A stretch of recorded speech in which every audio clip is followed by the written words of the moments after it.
Alrighty, Kayan, this Sheree. This is a quick little video. I just want to make sure this is actually Kayan's sheet here because he was on my last one, and I think that he possibly messed up some numbers. So make sure he is back to normal.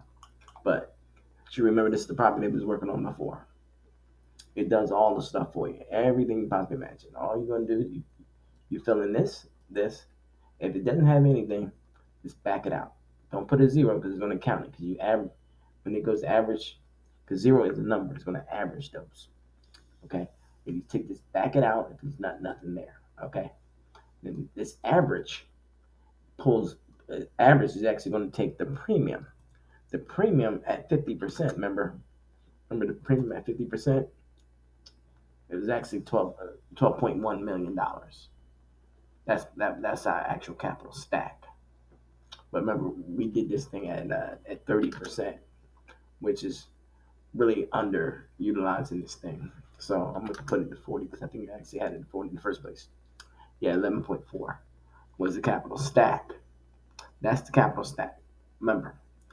Now over here, remember the asking price. Once you put the asking price here, because it comes directly from homes, it's going to pull over here. So if I change this number, say if it was not 5 million, that number changes. All the numbers change. But in this case, it wasn't that. So we're just going to undo it and put it back to where it was. Okay. Now remember, the target price is always 10%. Remember, you can change it and make it 20% if you wanted to. You can change it, make it 15% if you wanted to. But it's always going to be a discount off of that price. I think 10% is more than fair on this one. And then our recorded price is always 75%. Now, remember, Shereen, you can do this as your business. You can always do it the way you want. You can make it 85%. You make it whatever you want. I think 75 is pretty fair.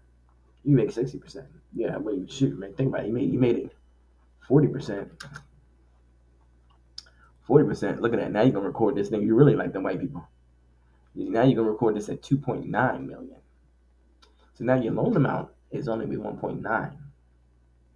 Now look at your capital stack. Your capital stack is still the same. It's still the same. Still the same. But now they're only putting up this, and they're gonna give you this. But now you just have a bigger gap that you have to really close because you had 7.5. So I really wouldn't do that there. I wouldn't do that there. But just say if you wanted 40% off of that price, now you're taking 3 million off of it. Now your target price is 4.9 million. You know what I'm saying? And the numbers just change from that on. So I'm saying, so we put it back the way it was. Okay. So all the numbers, excuse me, all the numbers are the formulas are all there. Okay, same thing. So, but as far as for you, kind of all you're gonna do is you put this number in, this number in, this number in, this number, and then the average price is going to average, and then you just put the asking price, what it says on homes. It's going to total and do the rest for you. And then over here is the actual capital stack breakdown.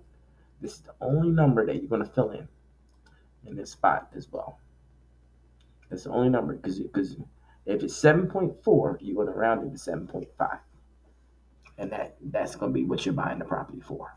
Okay, this makes it easier on your stack, and all the rest of the numbers come follow right in. All right, and as far as for this deal is actually a good deal. As I said, at this number, like I said, we're 65% below, a little bit borrowing less, so it's lesser for the lender. So simple, so easy done. This same model is also going to be used on residential as well, sure. So and it makes a great wholesale deal. All right, ciao for now.